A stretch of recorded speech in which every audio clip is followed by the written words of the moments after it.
Welcome to Be Now for Tuesday, August the 16th. My name is Don McLeod, and as usual, I am joined by Fazal Khan. Fazal, how you doing today? I'm good, and I am not usual. Oh, not usual?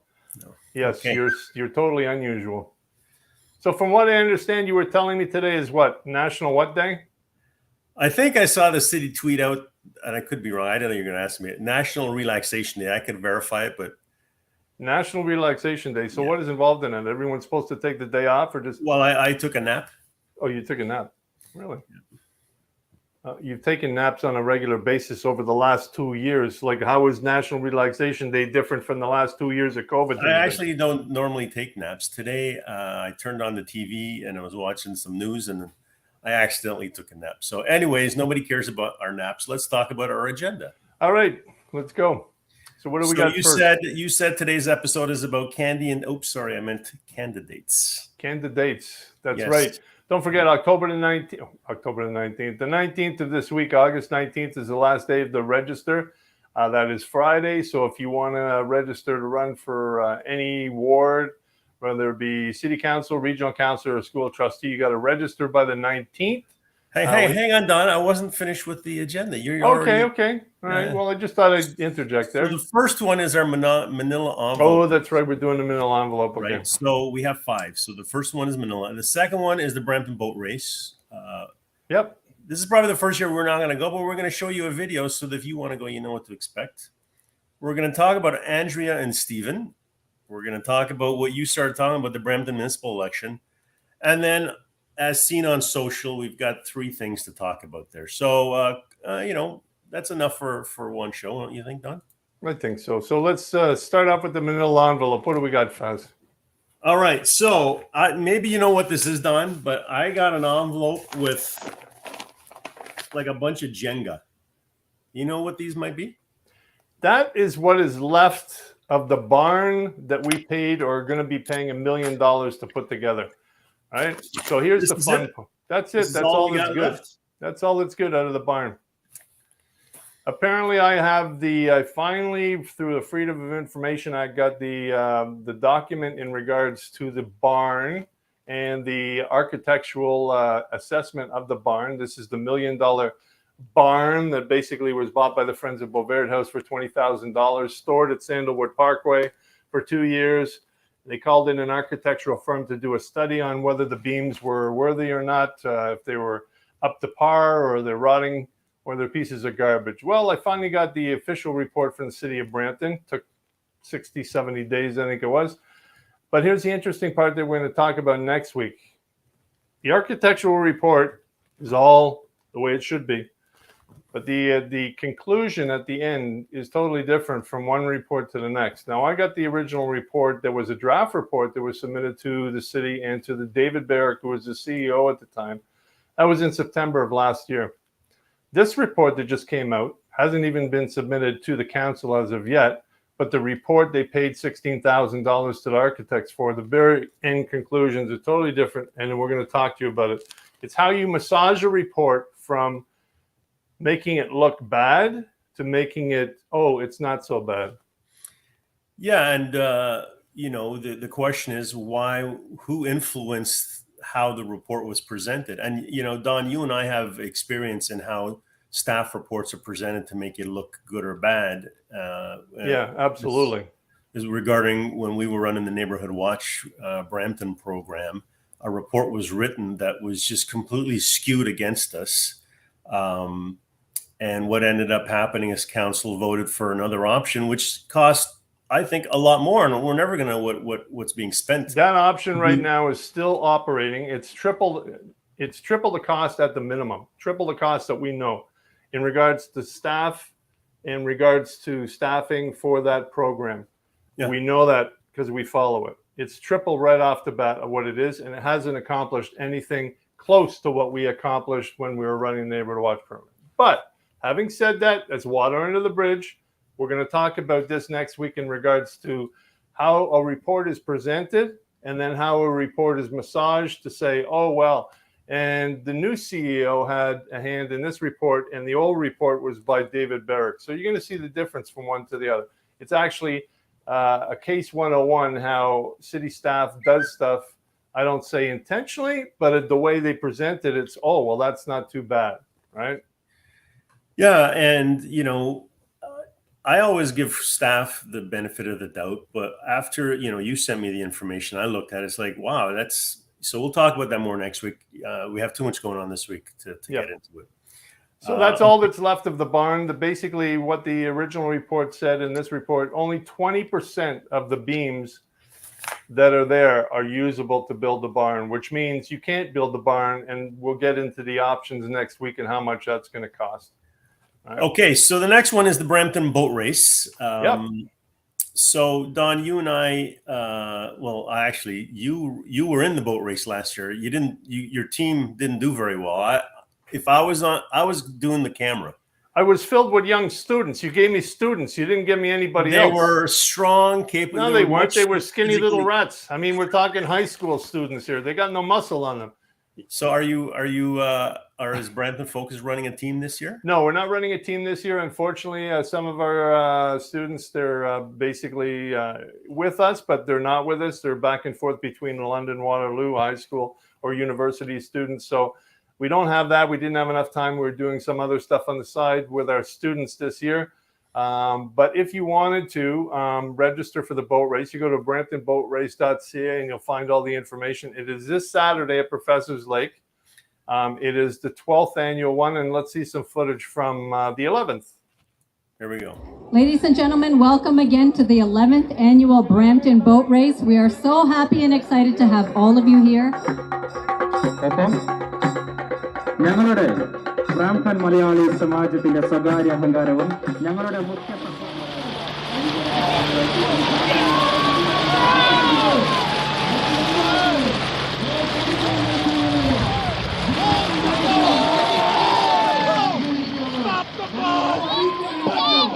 How does it feel to beat the mayor's team? It's fantastic. We didn't beat him, we played with him.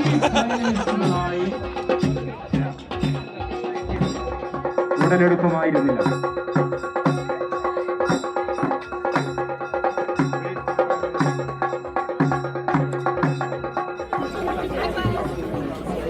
Ready, cheese. Are you guys gonna win the race? Oh, we got the motorized boat. Can't go wrong.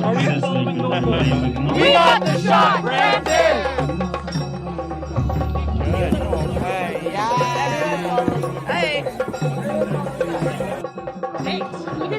We made it out.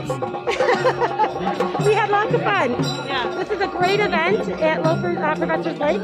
Everyone should come out to it. I think more people need to know about it. It's the best event of the year. To Patrick Brown, we also got Inspector Dylan. All right, that's a lot of fun. It's always a fun event. It's chaotic a little bit, but I think that adds to it, right? Well, the thing is, the organization that does it, I mean, they've done it this is going to be their 12th year. They do a good job of doing it. I think it's the largest boat race outside of the Nauru, which is, I'm not sure which district in India, but it is a lot of fun, even if you just go down there to watch a boat race. I know the mayor had a team in last year. He's got a team in this year. I think the fire department, police department has their team together.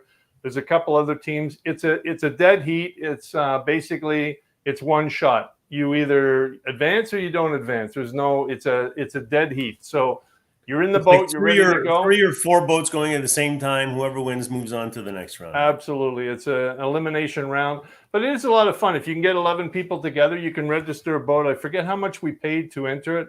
I can't remember. It was $750 or $500, something. I don't know. I wouldn't even try to guess. If you're interested, get some people together. And I think it's all charitable. It goes to good cause. Yeah, they supply the boat, they supply the life jackets, they supply the paddles, and the people behind the boat, the steer in the very back, he gives you a lesson as you're going out there, how to quickly do it, and so on and so forth. But it's a lot of fun. It's always a good day. I don't know that day for that day. I've never been to it when it wasn't. No, never been raining, and it's a lot of fun. Right? Yeah. All right. Next topic, Don. I've lost track of where we are. Hang on a sec. Okay, Andrea and Stephen. Yeah, here we go. Hey, Andrea Horvath finished with the NDP. She runs for the mayor of Hamilton, and Steve Del Duca announced today that he's running for the mayor of Vaughan. And so John Tory's running Toronto, as Patrick Brown's running Brampton. So why not? Is there an issue with this? You see any issues with this, Don? Well, the thing is, that seems to be the norm nowadays, I guess. Like John Tory, he ran for mayor after, like he was running, or he was in the province's section. Patrick Brown did it. It seems to now, Andrew Horvath and Stephen Del Duca. Whether it's good or bad, I don't know. You're talking about career politicians on a regular basis. I'd like to see, someone that I've been following on social media and is doing a real good job who's running in Toronto is Gil Pelanosa. Yeah, but we talked about this last week. I don't think he has a chance of winning, but he's definitely kind of getting noticed, and maybe that's his goal. It does take a couple of efforts for a big job like the mayor of the city of Toronto to get noticed. So, even for people, we'll talk about it later, for people running in Brampton now for councillor. Yep. Hey, we see it too often. People run once, do kind of okay, and then they give up. They're not willing to do it again, which is probably the time that you have a better chance of winning. Well, you have to stick with it too, right? If you're going to be, name recognition is everything. I remember when I ran in 2014 against Linda Jeffrey for mayor. We were basically, both you and I were at the July the 1st event, Canada Day event, where we were down and we were soliciting, voters down there to vote for us. Linda Jeffrey stopped by the booth and she's, you got these tents and, how did you guys manage to get this and so on and so forth? Like, she didn't know at the time. But anyway, I said, well, what about you? Why don't you have a tent? She said, well, I run on name recognition. And that's basically what people have to remember, that people remember name recognition. So for their politician in their ward, whether it be a school trustee or whatever, name recognition is huge. That's why knocking on doors is so important. And either if you have a podcast, if you have something like us, or you're out in the community on a regular basis doing something, even keeping, just something going forward. If you don't win this year, 4 years from now, you have the opportunity, but you have to stay engaged with the community. Yeah, and there's a number of people running for mayor of Brampton. Ruby Sahota opted not to. She was probably potentially the biggest challenger to Patrick Brown. Everybody else on that list, nobody knows who they are. They haven't served as councillors. To me, for mayor, you either have to come in here with a big name, right, known to Bramptonians, or you are a councillor and you work your way up, right? So you do it on an organization, door knocking, volunteers, the hard work. So I don't know what else to say about that, but well, we do have some people that I see that we know that Mike Dancy basically filed his papers. He is basically running against Pat Fortini as regional councilor in 7 and 8. Another person who came to the forefront today was the owner of Keenan's Pub. What's his first name? Denny Keenan. So he's running against Jeff Bowman in wards 3 and 4. I'm really excited about that one because I know Denny a little bit, and he's an entrepreneur. He's got a number of businesses, the restaurant on Queen Street, but also he runs an electrical contractor business. That's, I think, his main business. So, post-COVID, we need people who know small business, who know how hard it is to do a payroll, so that when it comes to our property taxes and how the city spends, we need people like that who are going to look at it from a small business perspective. Absolutely, and know how to read a budget, where the city budget, and not be bamboozled by city staff or whatever, saying, "Oh, well, this falls under this and this falls." Because that's the other thing. I mean, city staff can hide a whole bunch of different things. We'll talk about it next week in regards to the barn and why it wasn't put through capital funding. So there's interesting races shaping up. Darshan had a question there in regards to municipal candidate. Yeah, why did Jermaine? So Jermaine Chambers was running for city councilor. Yeah, originally he was going to run against Doug Willans in 2-6.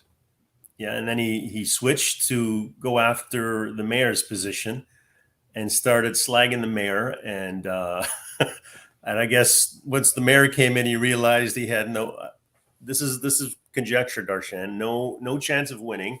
And now he's going back this is his third campaign, because every time you do this, it's considered another campaign. So he's going to have to file campaign finances 3 times. And I was actually when he was submitted his name for 2-6. I wished him good luck because Jermaine has spent a lot of time trying to be nominated at the federal conservative level. He won the last time, but didn't win the election. So he's been around. I like people who are, as we were talking about earlier, that are persistent. But then, I don't know, somebody got to him and said, "Oh, you have a chance of winning the mayor." He has no chance of winning the mayor because of the reasons we talked about. And now, I don't want a flip-flopper per candidate. I'm not, Jermaine, if you're listening, I'm not voting for you. Yeah, there's a thing is, if you've got your set sight on something, that's fine. I got no problem with that. Whether you have a chance in hell or not, doesn't make a difference. At least you're out there doing what you want to do. That's why democracy is great. It's not like a dictatorship, right? So you have that opportunity. If you believe that you're going to be adding something to the city and the municipal politics, sure, go ahead. Yeah. What the hell, right? And going forward, Don, we're inviting some candidates to come on the show, right? So this week we invited Mike like 2 minutes ago. Mike, you probably didn't even get that tweet. Probably out knocking on doors, which he should be doing, right? This might be your only chance, Mike. So I know you're watching, so you still have a chance to click the buttons to get on the show and yeah, I mean, you know how to do video. I'd love to talk to some candidates basically who are running and ask them, what their platform is and why they're running. I mean, this is the whole basis of what politics is about and what we love to talk about, right? See, Mike is making dinner. You cannot be making dinner. You should be knocking on doors. You should be knocking on doors, dude. If people are making dinner, now is the time to knock on their door and ask them and talk about them. 4 o'clock is not good. 5 o'clock is not good. 6 o'clock on, you knock till the sun goes down. They might even give you some dinner. There you go. Yeah.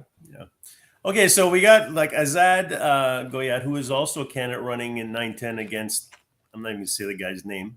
I haven't read the whole thing, but I'm going to give Azad the benefit of the doubt and post this. Let's see what he's talking about. Well, wait, because you know what? No, wait. That falls into some of our social media stuff that we're talking about, doesn't it? Okay. No, let's do it now. No, okay, do it now. Go ahead. All right. I want to report that on the 10th of August, what's today? Today's the 16th, so 6 days ago, after my delegation, I guess this is the special council meeting, yes, Gurpreet Dillon followed me into the washroom at the 4th floor of council chambers and threatened me for consequences for my words used during the delegation. And he has more. The matter has been reported. The matter has been reported to police, and police is favoring him and not responding to my email messages and text messages. The superintendent of 21 Division. I'm still waiting for the investigation outcome. I have no other option just to come to media and ask police why ordinary residents' complaint is not being heard. Well, Azad, some of these politicians are smart, right? Because there's no monitoring, and there better not be any monitoring in a washroom. So it's your word against his. And this is, I think, what it means to be a politician, right? You got to be able to deal with some of this stuff. Yeah, and it's, that's the police handle matters in their own way. We can't comment on that. We don't know the full thing. We just taking your word for it. But I assume that delegation was a response to the hush money that the city paid out for and the NDA agreement for Gurpreet Dillon's sexual harassment case. So that's what I'm assuming. By the way, Don, I was visibly, internally, I was upset on it was yesterday. Yesterday was the Independence Day celebrations. Oh yeah, for India. Yep. Yeah, and it was a big turnout, and Gurpreet Dillon was there, and I could not believe how many people were approaching him for handshakes and photographs, women included. I do not get it, Don. Like, either they do not know what this councillor has done, or they're oblivious to it. Like we talked about it last week, and we have the nohushmoney.ca website, which, as I said, I'm not letting up on that. We do not have anywhere near the people signing that petition as we need, and that is part of the problem. So I don't understand why women aren't being more vocal. Maybe, I'm a man, so there's probably good reasons for that. As I said to you before, Faz, this stuff has been going on for 2 years. I have not heard a peep from any women's shelter against this, any sexual assault organization. I haven't heard them come out and say, this is disgraceful, blah, blah, blah, blah. Anything in Peel Region, I haven't heard. Now, whether they get their money from Peel Region, they think their money is going to be rescinded because, they get money from Peel Region and Gurpreet Dillon is a regional councillor. I don't know. But you know what? To me, if you're so scared of losing your funding, you shouldn't have funding. I'm sorry. Especially when you're dealing with the police as well, right? The police are taking pictures with this councillor. Yeah. To me, it's crazy. But anyway, let's go on to the next one, municipal election. Yep. Well, Karen had a comment. People are unaware and oblivious. I had to tell some of my friends they had no idea about Dillon, and I think that's the issue. So, I think close to 100 people have signed that petition that I put up. So what I'm probably going to do is send an email to everybody who signed up saying, hey, can you share this? Let's see if we can double it. If we could double it every week, by the end of the election period, everybody in Brampton would know. I didn't do the math, but I think that's the case. All right. Well, we'll keep on that for sure. Okay. And our final topic is as seen on social. So we have 3 items to talk about. Which one do you want to do first, Don? Doesn't matter. Let me go. Go ahead. Shoot. Okay. Let me pull up this one. Oh, yeah. Well, this one's a good one because this one was the Punjabi, I think he's got a podcast, and he was attacked by 3 men. The Peel police are looking for any kind of suspects in regards to the attack. Apparently, he said something on air that angered these 3 men or somebody, and they sent these 3 guys to deal a little bit of retribution on him. One had an axe, I think. One had a machete, and one had a stick.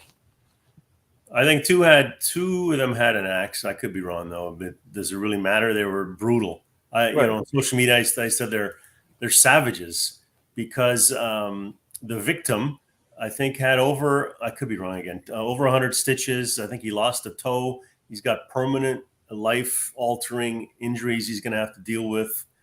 Like, what are these guys thinking in the middle of the day? Like, clearly they dressed for it, right? They're dressed in all black. They got masks on. They likely didn't know the camera was there. Otherwise, like, why would you go right in front of the camera like that? But the mayor said that police have good leads, but this happened on August 4th. If the police had good leads, why are they putting this photograph out now? Well, here's the thing. Like, I have a lot of people basically in the Punjabi and Indian community. I deal with them on business on a regular basis. They're telling me something totally different than the other media outlets are even talking about, right? They said that, he made a comment in regards to so-and-so and blah, blah, blah, blah, blah.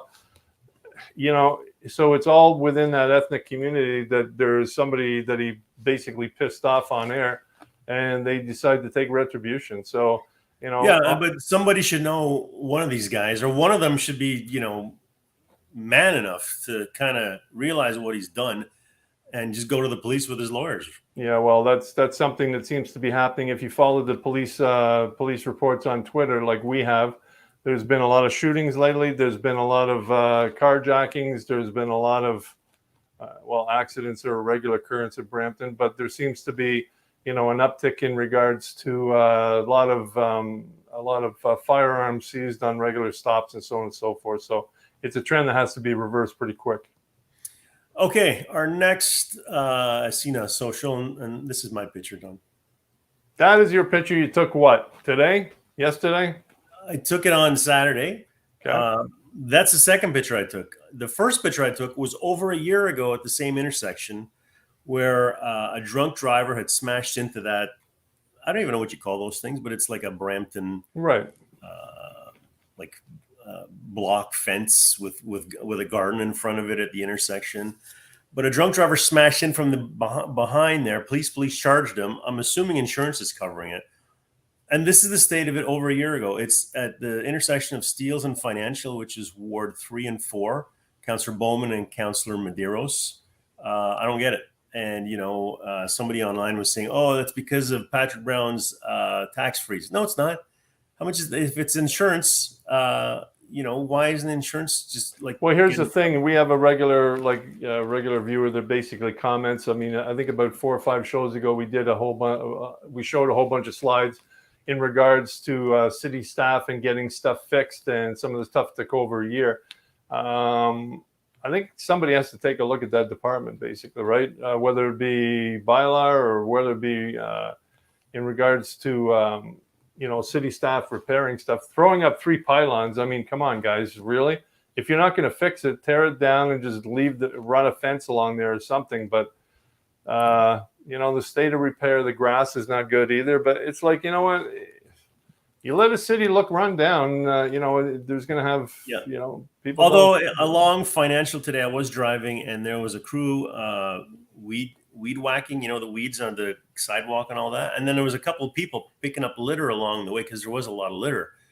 And I'm thinking, I wanted to organize with People Against Litter a cleanup along Financial. And now I'm thinking, well, if the city's going to clean it up, what benefit is it of the residents doing it, right? Like the reason we do it, a reason I know PAL does it, People Against Littering, is to change attitudes.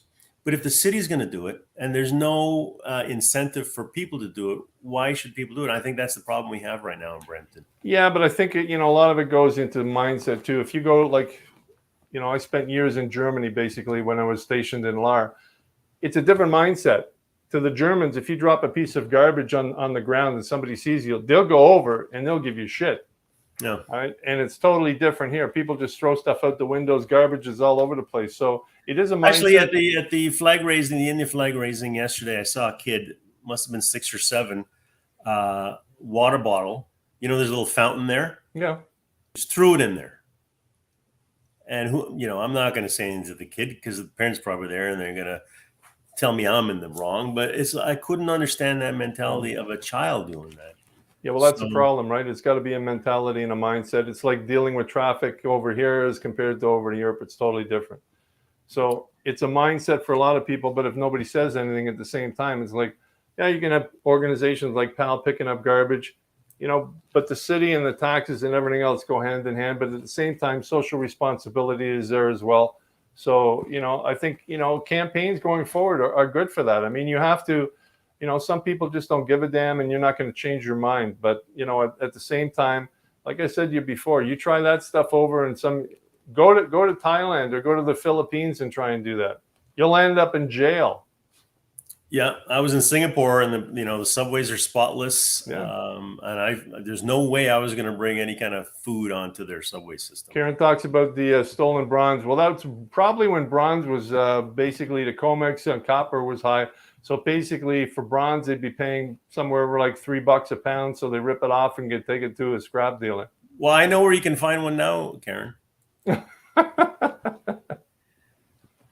Okay. All right. Thanks, Mike. We have one more as seen on social. And again, this is mine. Okay. Let me just take off Mike's comments here before. Before I put this up, I just want to say I felt really bad taking this photograph, but I said to myself, it needs to be taken because I don't think anybody's taking this problem seriously. So again, this is on Financial Drive, just south of Steeles. I put it on Twitter, and Amik, what was Amik's last name again? He's running in Amik Singh, isn't it? Amik Singh, yep. Yeah. I guess asked me the location, and he reported it on the 311 app. But it's a homeless man. He slept there overnight, and he's been there a number of days. And yeah, but you said he reported it, but he's still there. The other day, he was still there. That was 2 or 3 days. He was still there Sunday. I reported it. Well, I tweeted it on Saturday. Sunday all day. He was there all day Saturday. He was there all day Sunday. So this is, we are a wealthy country. We are a wealthy region. There should be some kind of response team for this. This is unacceptable. I saw people getting out and going over and giving him water, and I think a few people gave him money. Maybe that's why he's there, because people come to him instead of what we're seeing on intersections where people are going from car to car dangerously, if you ask me, asking for money. This is why we have a community safety plan, right? We were talking about Neighborhood Watch earlier. One of the reasons they didn't want to fund Neighborhood Watch is because they have this grandiose community safety plan across the region. What good is a plan if you have a man like that on the street and we don't have a response to it? Yeah, well, we know the answer to that in regards to plans and regional. You employ a lot of people and you do a lot of talk, but there's little action. here's the thing. It's like a lot of people don't realize that, there are homeless people in Brampton. You do see them, but they're on the outskirts. It's like if you go to Vegas, there's a huge population of homeless people in Vegas and vagrants, but you never see them on the strip because the cops keep them away. There are people in Brampton that need help. I know there's organizations like Regen and the Knights Table and so on and so forth that feed them, but they can't provide housing, and that's something that we don't have. I mean, social housing in Brampton or Peel region is like 12 years behind. Just ask anyone who's been trying to get into social housing, right? Yeah. So it's, and affordable housing is another thing.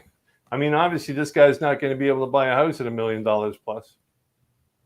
Yeah. And, Mike's mentioning that there are a lot of people. Yeah. The reason this was surprising to me is because I'm out on the west end of the city, a relatively new area. We don't see this.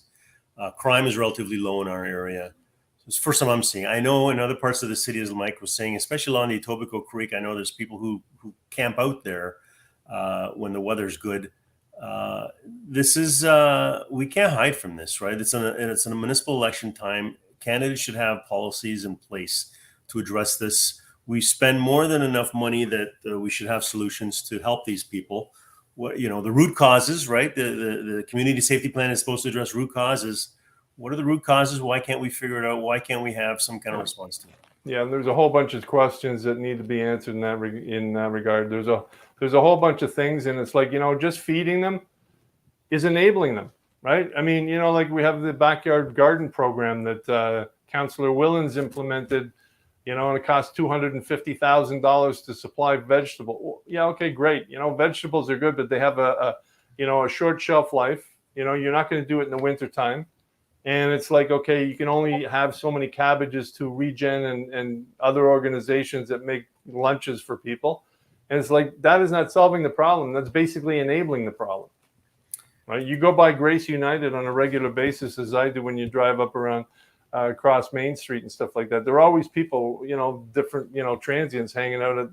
They do a good job, Regen, but the thing is, the point is you should be there to eliminate those organizations, not to enable them. All right, Don, let's one more comment. Let's see if I want to put that up. Dodie, that's the problem. Society encouraging handouts to the homeless. It's easier than going to work for some of them. Look, but at the same time, I don't want to necessarily say not to give to them, because sometimes I give to them. Other times I'm in my mind, it's like I'm encouraging it. So, but at the end of the day, we pay our taxes, and there's a lot of money in place to provide support programs to these people. If it was once in a while here and there, I could say, okay, there's a specific issue with that specific person. But how many intersections across the city are we going to now? Every time you stop, in both directions, there are like small teams of people now doing this. Yeah, with inflation and everything else in regards to that, and then rents going up, I mean, it becomes harder and harder for people to subsist if they have a disability, and that's not going up. If there's no housing available, they have to rely on basement apartments and so on and so forth. So, I mean, it's a vicious stage. A lot of people, it's not their fault. It's just, Yep. All right, Don. On that really sad note. It's National Relax Day, so we're going to relax after this, but. Take a deep breath. Take a deep breath, and we'll see you on next Tuesday when we delve into the barn report. That's going to be an interesting comparison from one report, from the draft to the final report. And then we'll get into whatever is going on. I'm still waiting for that explosive report about the University of Brampton. That was supposed to take 30 days. It's been more than 30 days, hasn't it, Faz? It's been over the whole summer. This happened in June or May sometime. Yeah. So... Yeah. We'll see what Dick Tracy and his, deputy dogs have been able to dig up in the meantime. All right. Okay, and the candidates will all be locked in by this time next week, so we'll probably go through them. Yeah. All right, Don. All right, thanks. Thanks for tuning in, and we'll see you next week.